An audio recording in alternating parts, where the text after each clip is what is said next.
ആദ്യം നോക്കാം ലോക്സഭാ തെരഞ്ഞെടുപ്പ് വിശേഷങ്ങൾ.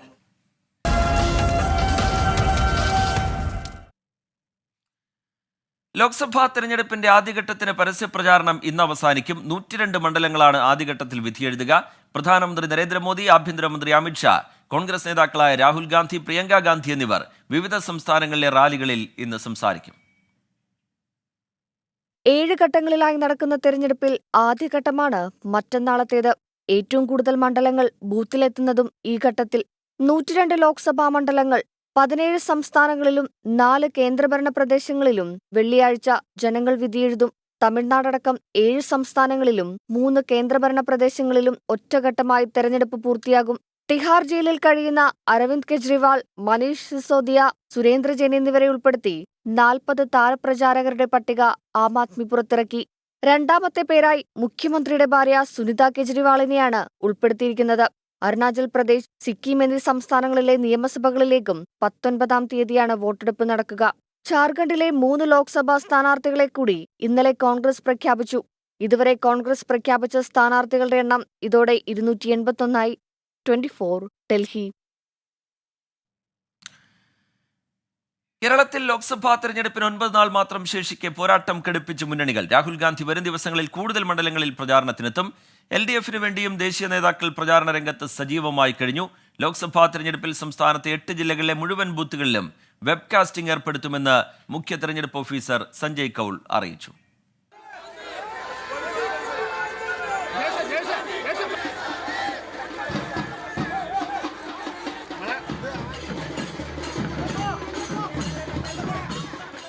രാഹുൽ ഗാന്ധിയുടെ റോഡ് ഷോയോടെ ഉഷാറായ കോൺഗ്രസ് ക്യാമ്പ്. കൂടുതൽ മണ്ഡലങ്ങളിൽ രാഹുലിനെ ഇറക്കി പ്രചാരണം കൊഴുപ്പിക്കാനാണ് തീരുമാനം. നാളെ കണ്ണൂരും പാലക്കാടും രാഹുൽ പ്രചാരണത്തിനെത്തും. ത്രികോണ പോരാട്ടം നടക്കുന്ന തൃശൂരിലെയും തിരുവനന്തപുരത്തെയും ആലപ്പുഴയിലെയും റാലികളിലും 22-ന് രാഹുൽ ഗാന്ധി പങ്കെടുക്കും. മാസപ്പടിയും കരുവന്നൂർ സഹകരണ ബാങ്ക് തട്ടിപ്പുമടക്കമുള്ള വിവാദങ്ങളിൽ LDF-നെതിരെ രാഹുൽ പ്രതികരിക്കുമോ എന്നാണ് ആകാംക്ഷ. താരപ്രചാരകരെ ഇറക്കി നിർണായക മണ്ഡലങ്ങളിൽ പോരാട്ടം കടുപ്പിക്കാനാണ് BJP-യുടെ തീരുമാനം. ദേശീയ നേതാക്കളെ ഇറക്കി പ്രതിരോധം തീർക്കാനാണ് ഇടതുപക്ഷം ലക്ഷ്യമിടുന്നത്. സീതാറാം യെച്ചൂരി, പ്രകാശ് കാരാട്ട്, ബൃന്ദ കാരാട്ട് ഉൾപ്പെടെയുള്ള ദേശീയ നേതാക്കൾ വരും ദിവസങ്ങളിൽ LDF-നായി പ്രചാരണത്തിനിറങ്ങും.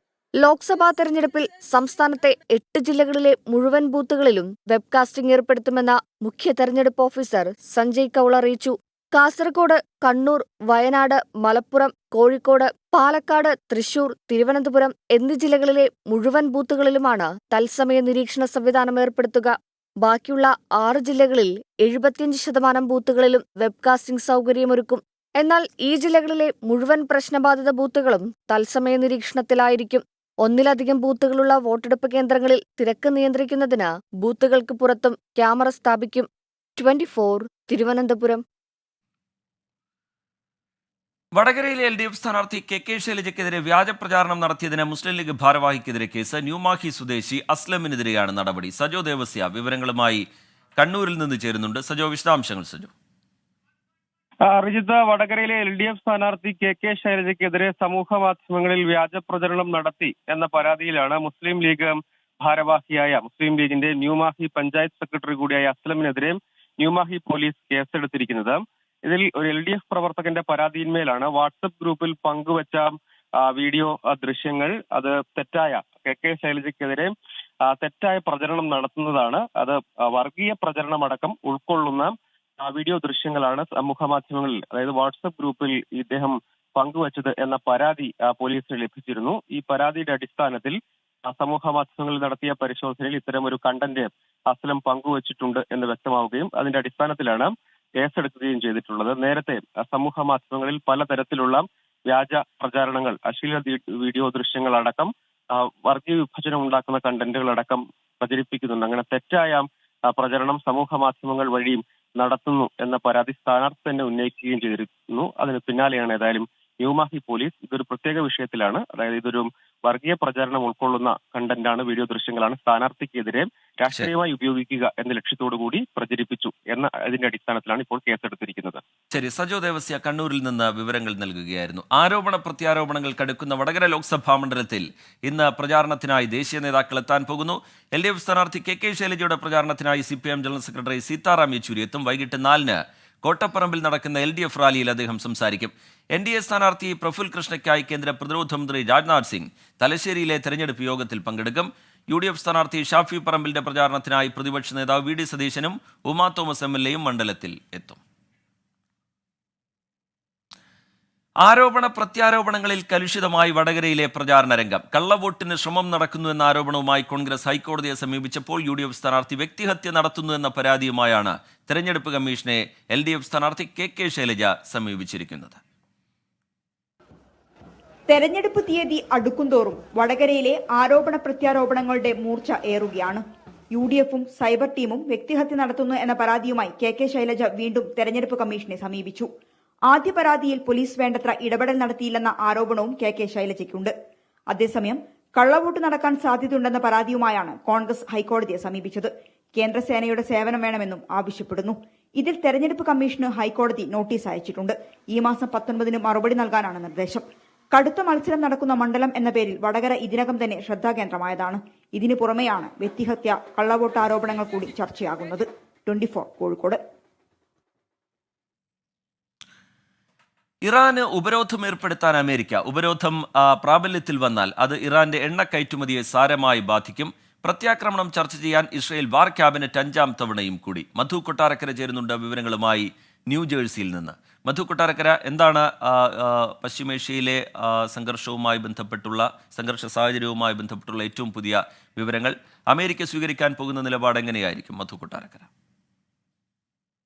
Good morning Sreejith. അമേരിക്കയുടെ പ്രധാന സഖ്യകക്ഷിയാണ് പശ്ചിമേഷ്യയിൽ ഇസ്രായേൽ. അതുകൊണ്ട് തന്നെ ഇസ്രായേലിനെതിരെ ഒരു വ്യോമാക്രമണം നടന്നതുകൊണ്ട് ഇറാനെതിരെ എന്തെങ്കിലും നടപടികൾ വരുമോ എന്നുള്ള കാത്തിരിപ്പായിരുന്നു. എന്നാൽ അമേരിക്കയുടെ ഉപരോധങ്ങൾ വരുന്നു എന്നുള്ള വാർത്തയാണ് വാഷിംഗ്ടണിൽ നിന്ന് നമുക്ക് ലഭിക്കുന്നത്. US ട്രഷറി സെക്രട്ടറി ജാനറ്റ് യെലൻ ആണ് ഇന്ന് വാഷിംഗ്ടണിൽ പറഞ്ഞത്. ഇത്തരം പുതിയ ഉപരോധങ്ങൾ അമേരിക്ക ഏർപ്പെടുത്തുവാനുള്ള ഒരു പദ്ധതിയുണ്ട്. പ്രധാനമായിട്ടും ഇറാന്റെ എണ്ണ കയറ്റുമതിയെ ഇത് വലിയ തോതിൽ ബാധിക്കുവാൻ സാധ്യതയുണ്ട്. ഈ എണ്ണ കയറ്റുമതിയിൽ നിന്നുള്ള പണമാണ് തീവ്രവാദ ഗ്രൂപ്പുകൾക്ക് ഇറാൻ നൽകുന്നത്. അത് തടയുക എന്നുള്ളതാണ് പ്രധാന ഉദ്ദേശം. അതുപോലെ തന്നെ ഇറാനെതിരെ ഒരു തിരിച്ചടി ഇസ്രായേൽ കുറച്ച് ദിവസങ്ങളായിട്ട് ആലോചിച്ചുകൊണ്ടിരിക്കുകയാണ്. 5ാം തവണയും അവരവരുടെ വാർ ക്യാബിനറ്റ് ഇന്നലെ രാത്രി കൂടുകയുണ്ടായി. എന്നാൽ ഇതിന്റെ വിശദാംശങ്ങൾ ഇപ്പോഴും പുറത്തു വന്നിട്ടില്ല. ഇസ്രായേലിന് തിരിച്ചടിച്ചേക്കുമെന്നുള്ള ഒരു കണക്കൂട്ടൽ അമേരിക്കയ്ക്കുമുണ്ട്. എന്നാൽ ഇസ്രായേൽ ഈ ലക്ഷ്യങ്ങൾ പരമാവധി കുറയ്ക്കുമെന്നുള്ള ഒരു പ്രതീക്ഷയിലാണ് വാഷിംഗ്ടൺ. വിജിത്ത്. മധു കൊട്ടാരക്കര ന്യൂജേഴ്സിയിൽ നിന്ന് വിവരങ്ങൾ നൽകുകയായിരുന്നു. പശ്ചിമേഷ്യയിലെ പുതിയ സാഹചര്യത്തിന്റെ പശ്ചാത്തലത്തിൽ ഇറാന് മേൽ ഉപരോധം ഏർപ്പെടുത്താനുള്ള നീക്കം അമേരിക്കയുടെ ഭാഗത്തു നിന്നുണ്ടാവുന്നു. മധു കൊട്ടാരക്കര വിവരങ്ങൾ നൽകുകയായിരുന്നു. മുഖ്യമന്ത്രിയുടെ മകൾ ഉൾപ്പെട്ട മാസപ്പടി വിവാദത്തിൽ കൂടുതൽ പേരെ ചോദ്യം ചെയ്യാൻ ED. CMRLലെ കൂടുതൽ ഉദ്യോഗസ്ഥർക്ക് നോട്ടീസ് നൽകിയേക്കും. CMRLലെ ഫിനാൻസ് വിഭാഗത്തിലെയും IT വിഭാഗത്തിലെയും ഉദ്യോഗസ്ഥരിൽ നിന്ന് ലഭിച്ച മൊഴിയുടെ അടിസ്ഥാനത്തിലാണ് പുതിയ നീക്കം. ഉദ്യോഗസ്ഥർ നൽകിയ രേഖകൾ അന്വേഷണ സംഘം വിശദമായി പരിശോധിക്കുകയാണ്. ED ആവശ്യപ്പെട്ടത് പ്രകാരം CMRL chief general manager Suresh Kumar, മുൻ കാഷ്യർ വാസുദേവൻ എന്നിവർ കഴിഞ്ഞ ദിവസം ചോദ്യം ചെയ്യലിന് ഹാജരായിരുന്നു. ചെന്നൈയിൽ നിന്നെത്തിയ സ്പെഷ്യൽ ഡയറക്ടർ പ്രശാന്ത് കുമാറിന്റെ നേതൃത്വത്തിലാണ് നിലവിൽ അന്വേഷണം. സംസ്ഥാനത്ത് ഉയർന്ന ചൂട് തുടരുന്നതിനൊപ്പം വേനൽ മഴയും സജീവമാകാൻ സാധ്യതയെന്ന് കേന്ദ്ര കാലാവസ്ഥാ വകുപ്പ്. തിരുവനന്തപുരം മുതൽ മലപ്പുറം വരെയുള്ള ജില്ലകളിലാണ് വേനൽ മഴയ്ക്ക് സാധ്യത. നാളെയും മറ്റന്നാളും കോഴിക്കോട്, വയനാട് ജില്ലകളിൽ യെല്ലോ അലർട്ട് പ്രഖ്യാപിച്ചു. മഴയ്ക്കൊപ്പം ഇടിമിന്നലിനും കാറ്റിനും സാധ്യതയുള്ളതിനാൽ പൊതുജനങ്ങൾ ജാഗ്രത പാലിക്കണം. 11 ജില്ലകളിൽ ഉയർന്ന താപനില മുന്നറിയിപ്പായി യെല്ലോ അലർട്ടും പ്രഖ്യാപിച്ചിട്ടുണ്ട്. കള്ളക്കടൽ പ്രതിഭാസത്തിന്റെ ഭാഗമായി കേരള തീരത്തും തീരപ്രദേശത്തിന്റെ താഴ്ന്ന ഇടങ്ങളിലും കടലാക്രമണത്തിന് സാധ്യതയുള്ളതിനാൽ തീരദേശവാസികളും മത്സ്യത്തൊഴിലാളികളും ജാഗ്രത പാലിക്കണം. ലക്ഷദ്വീപ് തീരത്ത് മീൻപിടുത്തത്തിന് വിലക്കേർപ്പെടുത്തി. ദുരിതം വിതച്ച് ഗൾഫിൽ കനത്ത മഴ. UAEയിലെ വിവിധയിടങ്ങളിൽ വെള്ളക്കെട്ട് രൂപപ്പെട്ടു. കനത്ത മഴയിൽ റാസൽ ഖൈമയിൽ ഒരു മരണം രേഖപ്പെടുത്തി. UAEയിൽ ഇന്നും റെഡ് അലേർട്ട് തുടരും. മഴ ദുബായ് വിമാനത്താവളത്തിന്റെ പ്രവർത്തനത്തെയും ബാധിച്ചു. ബഹ്റൈനിൽ വ്യാപാര സമുച്ചയങ്ങളിലും മനാമ സെൻട്രൽ മാർക്കറ്റിലും വെള്ളം കയറി. ഒമാനിലും മഴ കനത്ത നാശമാണ് വിതച്ചത്. ന്യൂനമർദ്ദത്തെ തുടർന്ന് 2 ദിവസമായി ഗൾഫിലെങ്ങും അതിശക്തമായ മഴയാണ് അനുഭവപ്പെടുന്നത്. UAEയിൽ 7 എമിറേറ്റുകളിലും ഇന്നലെ അർദ്ധരാത്രി വരെ അതിശക്തമായ മഴ ലഭിച്ചു.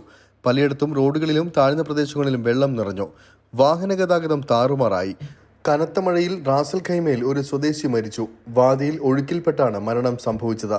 ദുബായ് വിമാനത്താവളത്തിന്റെ പ്രവർത്തനത്തെയും മഴ കാര്യമായി ബാധിച്ചു. റൺവേയിൽ വെള്ളം കയറിയതിനെ തുടർന്ന് ദുബായ് വിമാനത്താവളത്തിന്റെ പ്രവർത്തനം താൽക്കാലികമായി നിർത്തിവെക്കേണ്ടി വന്നു. 45 വിമാനങ്ങൾ റദ്ദാക്കി. ദുബായിലേക്ക് വരുന്ന മുഴുവൻ വിമാനങ്ങളും കാലാവസ്ഥ സാധാരണ നിലയിലെത്തുന്നവരെ സമീപ എയർപോർട്ടുകളിലേക്ക് തിരിച്ചുവിടുമെന്ന് അധികൃതർ വ്യക്തമാക്കി. യാത്രക്കാരുടെ സൗകര്യം കണക്കിലെടുത്ത് ദുബായ് മെട്രോ സർവീസ് ഇന്ന് പുലർച്ചെ 3 വരെ നീട്ടിയെങ്കിലും മെട്രോ സ്റ്റേഷനുകളിൽ വെള്ളം കയറിയത് സർവീസ് തടസ്സപ്പെടുത്തി. വിവിധ മെട്രോ സ്റ്റേഷനുകളിൽ 100 കണക്കിന് പേരാണ് ദുരിതത്തിലായത്. ഹത്ത ഡാം നിറഞ്ഞൊഴുകി. സ്കൂളുകളിൽ ഇന്നും പഠനം ഓൺലൈനിലേക്ക് മാറ്റിയിട്ടുണ്ട്. എല്ലാ സർക്കാർ ജീവനക്കാരും വർക്ക് ഫ്രം ഹോം സ്വീകരിക്കണമെന്ന് നേരത്തെ തന്നെ അധികൃതർ നിർദ്ദേശം നൽകിയിരുന്നു. സ്വകാര്യ മേഖലയിലെ കമ്പനികൾക്കും വർക്ക് ഫ്രം ഹോം വേണമെങ്കിൽ സ്വീകരിക്കാമെന്നും അധികൃതർ വ്യക്തമാക്കി. റോഡുകളിലെ വെള്ളത്തിലകപ്പെട്ട് വാഹനങ്ങൾക്ക് കേടുപാട് സംഭവിച്ചവർക്ക് ദുബായ് പോലീസിന്റെ വെബ്സൈറ്റിൽ സർട്ടിഫിക്കറ്റ് അപേക്ഷിക്കാമെന്ന് അധികൃതർ അറിയിച്ചു. അസ്ഥിരമായ കാലാവസ്ഥ ഇന്ന് ക്രമേണ ദുർബലമാകുമെന്ന് അധികൃതർ വ്യക്തമാക്കി. യുഎക്ക് പുറമെ ഒമാൻ, ഖത്തർ, ബഹ്റൈൻ, സൗദി എന്നിവിടങ്ങളിലും മഴ ശക്തമായിരുന്നു. 24 ദുബായ്. സൗദി ജയിലിൽ കഴിയുന്ന അബ്ദുൾ റഹീമിന്റെ മോചനത്തിനുള്ള ശ്രമങ്ങൾ പുരോഗമിക്കുകയാണ്. അപേക്ഷ കോടതി ഫയലിൽ സ്വീകരിക്കുന്നതിന് പിന്നാലെ ഉടൻ തന്നെ ഇരു കക്ഷികളുടെയും വാദം കേൾക്കും. സ്വരൂപിച്ച പണം സൗദിയിലെത്തിക്കാനുള്ള ശ്രമങ്ങൾ പുരോഗമിക്കുകയാണെന്ന് നിയമസഹായ സമിതി ഭാരവാഹികൾ അറിയിച്ചു. 24 ഫോളോ അപ്പ്. അബ്ദുറഹീമിന്റെ മോചനത്തിനായുള്ള ശ്രമങ്ങൾ സൗദിയിലെ ഇന്ത്യൻ എംബസിയുടെ മേൽനോട്ടത്തിൽ പുരോഗമിക്കുകയാണ്. പെരുന്നാൾ അവധി കഴിഞ്ഞ് കോടതി തുറന്ന ഉടൻ തന്നെ റഹീമിനെ മോചിപ്പിക്കാനുള്ള അപേക്ഷ അഭിഭാഷകൻ കോടതിയിൽ നൽകിയിരുന്നു. ഇതുമായി ബന്ധപ്പെട്ട് വാദം കേൾക്കാൻ ഉടൻ തന്നെ കോടതി സമയം അനുവദിക്കും. ദിയാധനം സ്വീകരിച്ച് അബ്ദുറഹീമിന് മാപ്പ് നൽകാൻ തയ്യാറാണെന്ന് മരിച്ച സൗദി ബാലന്റെ കുടുംബം കോടതിയെ അറിയിക്കുന്നതോടെ കോടതി മറ്റു നടപടിക്രമങ്ങളിലേക്ക് കടക്കും. കോടതിയുമായി ബന്ധപ്പെട്ട കാര്യങ്ങളും നാട്ടിൽ നിന്ന് ഫണ്ട് സൗദിയിലെത്തിക്കാനുള്ള ശ്രമങ്ങളും പുരോഗമിക്കുകയാണെന്ന് റിയാദിലെ നിയമസഹായ സമിതി chairman CP Mustafa, vice chairman Muneeb Pazhur എന്നിവർ പറഞ്ഞു. ഒന്നാമത്തത്, കോടതിയിൽ നമ്മൾ കൊടുത്തത് സുൽഹന്റെ അപ്പീൽ കോടതിയിൽ സ്വീകരിച്ചിട്ടുണ്ട്. രണ്ടാമത്തത്, നാട്ടിൽ നിന്ന് കാശ് ഇങ്ങോട്ട് ട്രാൻസ്ഫർ ചെയ്യാനുള്ള പ്രോസസ്സുകൾ എംബസി ത്രൂ നടന്നുകൊണ്ടിരിക്കുന്നു. അതേപോലെ തന്നെ നമ്മൾ വളരെ പോസിറ്റീവായിട്ട് നമ്മളെ വാദിഭാഗം പ്രതിഭാഗം വക്കീലുമാരും വളരെ കോർഡിനേഷനിൽ പോകുന്നു. ഒരു തമ്മിലുള്ള ഡിസ്കഷൻസും കോൺഫറൻസ് കാളുകളും നടന്നുകൊണ്ടിരിക്കുന്നുണ്ട്. സൗദി ആഭ്യന്തര മന്ത്രാലയത്തിന്റെയും സുപ്രീം കോടതിയുടെയും അനുമതിയോടെയായിരിക്കും അബ്ദുറഹീമിന്റെ വധശിക്ഷ റദ്ദാക്കുന്നതും ജയിൽ മോചിതനാക്കുന്നതും. അതേസമയം നാട്ടിൽ സ്വരൂപിച്ച 34 കോടി രൂപ വിദേശകാര്യ മന്ത്രാലയം വഴി ഇന്ത്യൻ എംബസിയുടെ അക്കൗണ്ടിലെത്തിക്കാനും എംബസി വഴി സൗദി കുടുംബത്തിന് കൈമാറാനുമാണ് ശ്രമിക്കുന്നത്. റിയാദിൽ നിന്നും ഇസ്മായിൽ പയ്യോളിക്കൊപ്പം ജലീൽ കണ്ണമക്കലം, 24. ഛത്തീസ്ഗഡിലെ കങ്കർ മേഖലയിൽ സുരക്ഷാസേന 29 മാവോയിസ്റ്റുകളെ വധിച്ചു. BSFന്റെ നേതൃത്വത്തിൽ സുരക്ഷാസേനയുടെ തെരച്ചിൽ തുടരുകയാണ്. മേഖലയിൽ മാവോയിസ്റ്റ് പ്രവർത്തനങ്ങൾ ആസൂത്രണം ചെയ്തിരുന്ന 3 പേർ വധിക്കപ്പെട്ടവരിൽ ഉൾപ്പെട്ടിട്ടുണ്ട് എന്നാണ് വിവരം. BSF ഉന്നത ഉദ്യോഗസ്ഥർ സാഹചര്യങ്ങൾ വിലയിരുത്തി. പൊതുതെരഞ്ഞെടുപ്പ് ഒരുക്കങ്ങൾ നടക്കുന്ന പശ്ചാത്തലത്തിൽ മേഖലയിൽ കനത്ത സുരക്ഷാ സംവിധാനങ്ങളും ഏർപ്പെടുത്തിയിട്ടുണ്ട്. മുഖ്യമന്ത്രി അരവിന്ദ് കെജ്രിവാൾ തിഹാർ ജയിലിൽ തുടരുന്നതിനിടെ ഡൽഹിയിൽ സർക്കാർ ലഫ്റ്റനന്റ് ഗവർണർ പോരുമുറുകുകയാണ്. ഡൽഹിയിലെ കുടിവെള്ള പ്രശ്നം സംബന്ധിച്ച് അരവിന്ദ് കെജ്രിവാളിന് തുറന്ന കത്തുമായി ലഫ്റ്റനന്റ് ഗവർണർ VK സക്സേന രംഗത്തെത്തി. സങ്കുചിത രാഷ്ട്രീയ ലക്ഷ്യങ്ങൾക്ക് വേണ്ടിയാണ് VK സക്സേന സർക്കാരിനെ കുറ്റപ്പെടുത്തുന്നത് എന്ന വിമർശനവുമായി ഡൽഹി മന്ത്രി അതിഷി രംഗത്തെത്തി. കസ്റ്റഡിയിൽ തുടരുന്ന അരവിന്ദ് കെജ്രിവാൾ പഞ്ചസാരയുടെ അളവ് പരിശോധിക്കാൻ ആഴ്ചയിൽ 3 ദിവസം തന്റെ ഡോക്ടറുമായി വീഡിയോ കോൺഫറൻസിംഗ് നടത്താനും കോടതിയുടെ അനുമതി തേടി. വാർത്തകളിലേക്ക് വീണ്ടും. ലോക്സഭാ തെരഞ്ഞെടുപ്പിന്റെ ആദ്യഘട്ടത്തിൽ പോളിംഗ് ബൂത്തിലെത്തുന്ന തമിഴ്നാട്ടിൽ പരസ്യപ്രചാരണം ഇന്ന് അവസാനിക്കും. 39 മണ്ഡലങ്ങളുള്ള തമിഴ്നാട്ടിൽ ഇത്തവണ ഒറ്റഘട്ടമായാണ് തെരഞ്ഞെടുപ്പ്. വെള്ളിയാഴ്ച തമിഴ് ജനത വിധിയെഴുതും. ഒരു മാസത്തിലേറെ നീണ്ട പൊടിപാറിയ പ്രചാരണത്തിന് തമിഴ്നാട്ടിൽ ഇന്ന് വൈകിട്ട് 6 മണിയോടെ അവസാനമാകും. വെള്ളിയാഴ്ച പരമാവധി വോട്ടേഴ്സിനെ പോളിംഗ് ബൂത്തിലേക്ക് എത്തിക്കാനുള്ള സകല അടവുകളും പയറ്റുകയാണ് അവസാന മണിക്കൂറുകളിൽ മുന്നണികൾ. മുഖ്യമന്ത്രി MK സ്റ്റാലിൻ തന്നെയാണ് DMKയുടെ സ്റ്റാർ ക്യാമ്പയിനർ. ദക്ഷിണേന്ത്യയിൽ താമര വിരിയിക്കാനുള്ള BJP നീക്കത്തെ ചെറുക്കാൻ അരയും തലയും മുറുക്കി ക്യാപ്റ്റൻ തന്നെയാണ് മുന്നിൽ നിന്ന് നയിക്കുന്നത്. ദേശീയ നേതാക്കളെയെല്ലാം ഒന്നിനു പിന്നാലെ ഒന്നായി തമിഴ്നാട്ടിൽ പ്രചാരണത്തിനെത്തിച്ച BJPക്കും പ്രതീക്ഷകൾ ഏറെയുണ്ട്. AIADMK സഖ്യം വിട്ട് ഒറ്റയ്ക്ക് കരുത്ത് കാട്ടാനാണ് ഇത്തവണ BJPയുടെ ശ്രമം.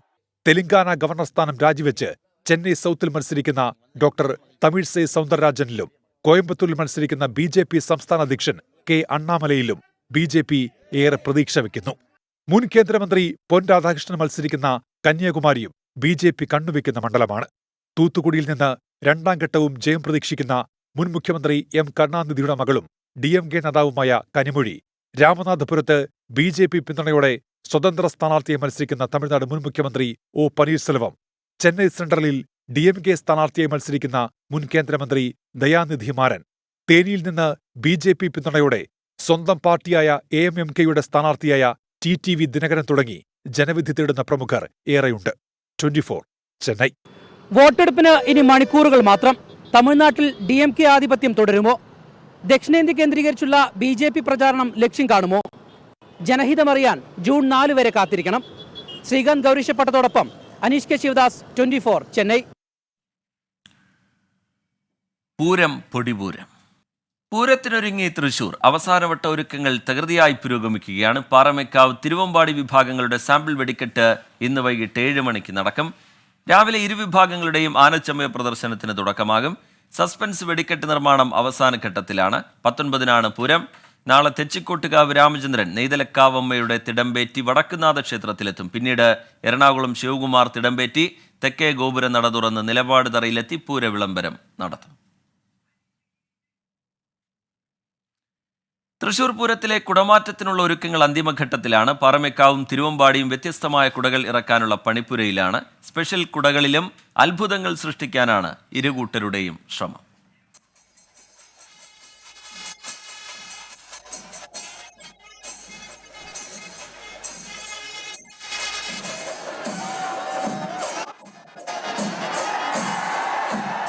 പൂരങ്ങളുടെ പൂരത്തിലേക്ക് ഇനി മണിക്കൂറുകൾ മാത്രം. പൂരപ്രേമികളെ ആവേശത്തിന്റെ കൊടുമുടിയിലേറ്റുന്നതാണ് കുടമാറ്റം. ഇക്കുറിയും വ്യത്യസ്തതകൾ തന്നെയാണ് ആകർഷണം. പാറമേക്കാവും തിരുവമ്പാടിയും സസ്പെൻസുകളുടെ ഘോഷയാത്രയ്ക്കാണ് കളമൊരുക്കുന്നത്. ഇത്തവണ നമ്മുടെ തിരുവമ്പാടി ദേശത്തിൻ്റെ ഏകദേശം 60 സെറ്റ് മുത്തുക്കുടകളാണ് നമുക്കുള്ളത്. പിന്നെ ഒരു 10 സെറ്റ് എക്സ്ട്രാ ഞങ്ങളുടെ ഫാൻസി കുടകളും ഉണ്ടായിരിക്കും. അപ്പോൾ ഏകദേശം ഒരു 1000-1100 കുടകളോളം ഞങ്ങൾ ഇത്തവണ ഇവിടെ സജ്ജമാക്കിയിട്ടുണ്ട്. സ്പെഷ്യൽ കുടകളാണ് കുടമാറ്റത്തിലെ മറ്റൊരാകർഷണം. ഇരുവശത്തുമുള്ള 15 വീതം കൊമ്പന്മാരുടെ പുറത്ത് സസ്പെൻസുകൾ പൊട്ടിവിരിയും.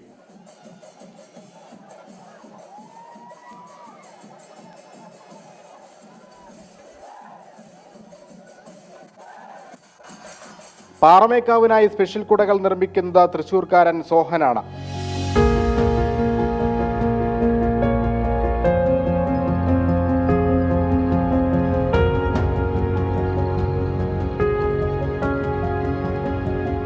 ഇത് മറ്റേ സ്പെഷ്യൽ കുട എന്ന് പറയുന്നത് ഇങ്ങനത്തെ ഐറ്റംസ് ആണ്. കുടയായിട്ട് ബന്ധം ഉണ്ടാവില്ല. ബാക്കി ഇങ്ങനെ ഫാൻസി ആയിട്ടുള്ള ഇതാണ് ചെയ്യാറ്. ഇത് നമ്മളൊരു 1 മാസത്തോളമായി നമ്മളിപ്പോ അതായിട്ട്. അതിന് കുറച്ചുകൂടി പണികളുണ്ട്, ഫിനിഷ് ആയിട്ടില്ല. സസ്പെൻസുകൾക്കായി കാത്തിരിക്കുകയാണ് പൂരപ്രേമികൾ. 24 തൃശൂർ. പൂരത്തിന്റെ വരവറിയിച്ചുള്ള സാമ്പിൾ വെടിക്കെട്ടിന് ഒരുങ്ങിക്കഴിഞ്ഞു തൃശൂർ. രാത്രി 7:30 തിരുവമ്പാടി വിഭാഗം വെടിക്കെട്ടിന് ആദ്യം തിരികൊളുത്തും. തുടർന്ന് പാറമേക്കാവ്.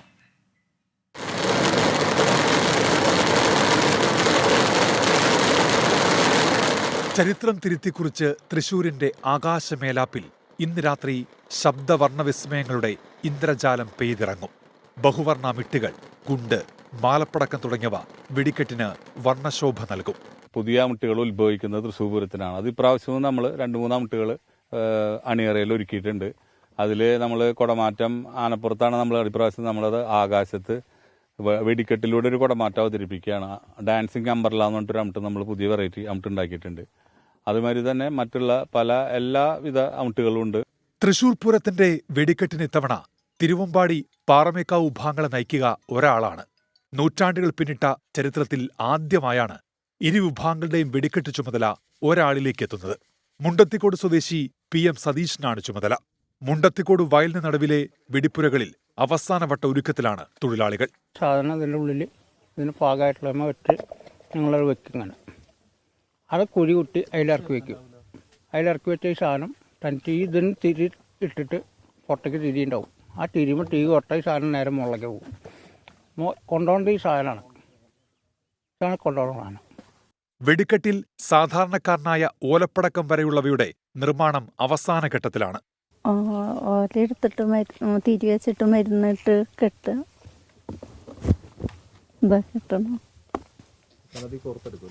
പുറത്തെടുത്തു പടക്കായി. തിരുവമ്പാടിയും പാറമേക്കാവും പൂരത്തിന് മുന്നോടിയായുള്ള സാമ്പിൾ കമ്പക്കെട്ടിന് തിരികൊളുത്തുമ്പോൾ 10,000 പൂരനഗരിയിലേക്ക് ഒഴുകിയെത്തും. ആദ്യം തിരികൊളുത്തുക തിരുവമ്പാടിയാണ്, പിന്നാലെ പാറമേക്കാവും. സ്വരാജ് റൗണ്ടിന്റെ വിവിധ ഭാഗങ്ങളിൽ ഗ്രീൻ സോണായി രേഖപ്പെടുത്തിയ സ്ഥലങ്ങളിൽ നിന്ന് വെടിക്കെട്ട് ആസ്വദിക്കാം. 20 പുലർച്ചെ 3 പ്രധാന വെടിക്കെട്ട്. സാമ്പിളിന് വേണ്ടി തയ്യാറാക്കി വച്ചിരിക്കുന്ന വർണ്ണ അമിട്ടുകളാണ്. ശബ്ദ വർണ്ണവിസ്മയത്തിന് വേണ്ടിയുള്ള കാത്തിരിപ്പ് അവസാനിക്കാൻ ഇനി നിമിഷങ്ങൾ മാത്രമേ ബാക്കിയുള്ളൂ. ക്യാമറാമാൻ ബിനേഷ് ബാബുരാജിനൊപ്പം സൂരജ് സജി, 24. ആന എഴുന്നള്ളിപ്പിൽ വീണ്ടും വനംവകുപ്പിന്റെ ഉത്തരവ്. തൃശൂർ പൂരത്തിന് എഴുന്നള്ളിക്കുന്ന ആനകളെ പരിശോധിക്കാൻ വൻ സംഘം എത്തുന്നു. 8 RRT സംഘങ്ങളായി 80 അംഗങ്ങൾ. വയനാട്, എലിഫന്റ് സ്ക്വാഡ്, 5 ജില്ലകളിൽ നിന്നുള്ള വനംവകുപ്പ് വെറ്റിനറി സർജൻമാർ തുടങ്ങിയവർ സംഘത്തിൽ ഉണ്ടാകും. ആന ഇടഞ്ഞാൽ നിയന്ത്രിക്കാനായി കൺട്രോൾ റൂം ആരംഭിക്കും. ഹൈക്കോടതി ഉത്തരവിന്റെ അടിസ്ഥാനത്തിലാണ് ഉത്തരവ് എന്നാണ് വനംവകുപ്പിന്റെ വിശദീകരണം. അന്തരിച്ച സംഗീതജ്ഞൻ KG ജയന്റെ സംസ്കാരം ഇന്ന്. ഔദ്യോഗിക ബഹുമതികളോടെ വൈകിട്ട് 5:30 തൃപ്പൂണിത്തുറ ശ്മശാനത്തിലാണ് ചടങ്ങുകൾ നടക്കുക. വസതിയിലെ കർമ്മങ്ങൾക്ക് ശേഷം മൃതദേഹം ലായം കൂത്തമ്പലത്തിൽ പൊതുദർശനത്തിന് വയ്ക്കും. വാർദ്ധക്യ സഹജമായ അസുഖത്തെ തുടർന്ന് ഇന്നലെ പുലർച്ചെ വീട്ടിലായിരുന്നു അന്ത്യം. കലാ സാംസ്കാരിക രംഗത്തെ പ്രമുഖർ അന്ത്യാഞ്ജലി അർപ്പിച്ചു. തെരഞ്ഞെടുപ്പ് കാലമായതോടെ പതിവ് പ്രസംഗത്തിൽ നിന്ന് അന്താരാഷ്ട്ര പ്രശ്നങ്ങൾ ഒഴിവാക്കിയെങ്കിലും മിനിമം 2 മണിക്കൂർ പ്രസംഗം എന്ന രീതി മാറ്റിയിട്ടില്ല മുഖ്യമന്ത്രി. തെരഞ്ഞെടുപ്പിന്റെ കലാശക്കൊട്ടിന് സമയമായതുകൊണ്ട് തന്നെ കോൺഗ്രസിനെയും BJPയെയും കടന്നാക്രമിച്ചാണ് മുഖ്യമന്ത്രിയുടെ പ്രസംഗങ്ങൾ ഓരോ സ്ഥലത്തും പുരോഗമിക്കുന്നത്. കേന്ദ്രത്തെ കൊട്ടിയും തട്ടിയും ചോദ്യരൂപേണയുള്ള മുഖ്യമന്ത്രിയുടെ പ്രസംഗം സദസ്സിനെയും മടുപ്പിക്കുന്നില്ല. മുഖ്യമന്ത്രി എത്തുമ്പോൾ തന്നെ ആളുകൾ വേദിയിൽ നിറഞ്ഞിരുന്നു. സാധാരണയിൽ നിന്നും വ്യത്യസ്തമായി കാതുകൾ കിമ്പമുള്ള വാദ്യമേളങ്ങളോടെ സ്വീകരണം.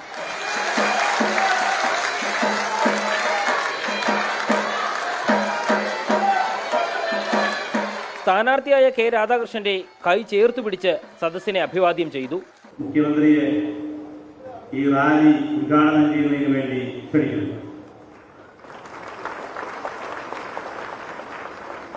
കോൺഗ്രസിന്റെ പ്രകടന പത്രികയിൽ പറഞ്ഞിട്ടുണ്ട്, സ്വാമിനാഥൻ കമ്മീഷൻ റിപ്പോർട്ട് താങ്കൾ അടക്കമുള്ളത് നടപ്പാക്കും. പക്ഷെ നിങ്ങളെ ആരും വിശ്വസിക്കും? നിങ്ങളല്ലേ ഇത് മാർക്കറ്റ് തകർത്തുകളി എന്ന് പറഞ്ഞിട്ട് തള്ളിയത്, സ്വാമിനാഥൻ കമ്മീഷൻ റിപ്പോർട്ട് തള്ളിയത്. തുടക്കം മുതലേ അറ്റാക്കിംഗ് മൂഡിലായിരുന്നു മുഖ്യമന്ത്രി. കഴിഞ്ഞ ദിവസം കേരളത്തിൽ വന്ന പ്രധാനമന്ത്രിക്കായിരുന്നു ആദ്യ മറുപടി. ഞങ്ങൾ കേരളത്തെ വികസിപ്പിക്കൂ എന്ന് പറയുമ്പോൾ കേരളത്തിന്റെ അനുഭവം മറക്കാൻ കേരളീയർക്ക് കഴിയോ? ഒരു നാടിനോട് തകരട്ടെ എന്നൊരു മനോഭാവം കാണിക്കാൻ പാടുണ്ടോ? നിങ്ങളാണോ ഈ നാടിനെ വികസിപ്പിക്കാൻ പോകുന്നത്? തൊട്ടുപുറകെ രാഹുൽ ഗാന്ധിക്ക്. ഏതെങ്കിലും കോൺഗ്രസ്സുകാരനെ ആ നിലയിൽ എവിടെയെങ്കിലും കണ്ടോ?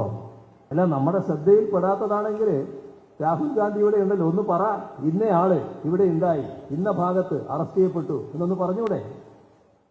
പ്രളയകാലത്ത് കേരളം നേരിടേണ്ടി വന്ന ദുരിതങ്ങൾ എണ്ണി എണ്ണി പറഞ്ഞ് വീണ്ടും BJPക്കെതിരെ. നമ്മളിവിടെ നേരിട്ട ദുരന്തം, നൂറ്റാണ്ടിലെ മഹാപ്രളയം, അതിന്റെ തുടർച്ചയായി വന്ന അതിരൂക്ഷമായ കാലവർഷക്കെടുതി, ഇതെല്ലാം കേരളത്തിന്റെ മനസ്സിലുണ്ടെന്നും മറുപടി കേരളീയർ നൽകുമെന്നും മുഖ്യമന്ത്രി. ഒടുവിൽ രാധാകൃഷ്ണനെ കുറിച്ച്, ഈ മണ്ഡലത്തെ പ്രതിനിധീകരിച്ച് രാധാകൃഷ്ണൻ പാർലമെന്റിലേക്ക് പോവുക എന്ന ദൗത്യം ഏറ്റെടുക്കണമെന്നുള്ളത് കൊണ്ട് തന്നെയാണ്. 2 മണിക്കൂറോളം നീണ്ടുനിന്ന പ്രസംഗം അവസാനിപ്പിച്ച മുഖ്യമന്ത്രി വേദി വിട്ടതോടെ നിറഞ്ഞു കവിഞ്ഞ സദസ്സും വളരെ വേഗം കാലിയായി. 24 ആലത്തൂർ. കായിക വിശേഷങ്ങളിലേക്ക് പോയാൽ IPL ഇന്ന് ഗുജറാത്ത് ടൈറ്റൻസ് ഡൽഹി ക്യാപിറ്റൽസ് പോരാട്ടം. രാത്രി 7:30 അഹമ്മദാബാദിലാണ് മത്സരം. ജയം തുടരാൻ ഗുജറാത്ത് ടൈറ്റൻസും ഡൽഹി ക്യാപിറ്റൽസും. 6 കളിയിൽ ഗുജറാത്തിന് 3 വീതം ജയവും തോൽവിയും, ഡൽഹിക്ക് 2 ജയവും 4 തോൽവിയും. പോരാട്ടം മുറുകുമ്പോൾ പ്ലേ ഓഫ് പ്രതീക്ഷ നിലനിർത്താൻ ഇരു ടീമിനും ജയം അനിവാര്യം.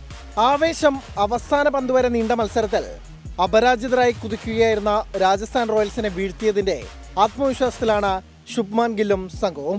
255 റൺസുമായി മുന്നിൽ നിന്ന് നയിക്കുന്നത് ക്യാപ്റ്റൻ ഗിൽ തന്നെ. പരിക്ക് ഭേദമായി ഡേവിഡ് മില്ലർ തിരിച്ചെത്തുമെന്നും പ്രതീക്ഷ. ബൗളിംഗ് നിരയിലെ പോരായ്മകൾ ഉടനടി പരിഹരിക്കേണ്ടതുണ്ട്. റാഷിദ് ഖാൻ ഒഴികെയുള്ളവരെല്ലാം നന്നായി തല്ലുവാങ്ങിക്കൂട്ടുന്നത് തിരിച്ചടിയാണ്. വിജയവഴിയിൽ തിരിച്ചെത്തിയതിന്റെ ആത്മവിശ്വാസത്തിലാണ് ഡൽഹി ക്യാപിറ്റൽസ്. ഋഷഭ് പന്തിനൊപ്പം ജേക്ക് ഫ്രേസർ കൂടി ചേർന്നതോടെ വലിയ സ്കോറുകൾ നേടാമെന്ന ആത്മവിശ്വാസം ഡൽഹിക്ക് വന്നിട്ടുണ്ട്. ബൗളിംഗ് നിര കഴിഞ്ഞ മത്സരത്തിലെ പോലെ മികച്ച പ്രകടനം പുറത്തെടുത്താൽ അവിടെയും ആശങ്ക വേണ്ട. നേർക്കുനേർ കണക്കുകളിൽ ഗുജറാത്തിനാണ് നേരിയ മുൻതൂക്കം. 3 മത്സരങ്ങളിൽ ഗുജറാത്ത് 2 എണ്ണം ജയിച്ചപ്പോൾ ഡൽഹി ജേതാക്കളായത് 1 തവണ. Sports desk 24. ഈ റിപ്പോർട്ടോടുകൂടി പ്രഭാത വാർത്തയുടെ സമയം പൂർത്തിയാവുകയാണ്. ലോകത്തെവിടെയായാലും ഏത് സമയത്തും 24 വാർത്തകളും ഓഗ്മെന്റഡ് റിയാലിറ്റി പാക്കേജുകളും എക്സ്പ്ലെയിനറുകളും വിശദമായി കാണാൻ ഞങ്ങളുടെ യൂട്യൂബ് ചാനൽ നിങ്ങൾക്ക് സബ്സ്ക്രൈബ് ചെയ്യാം.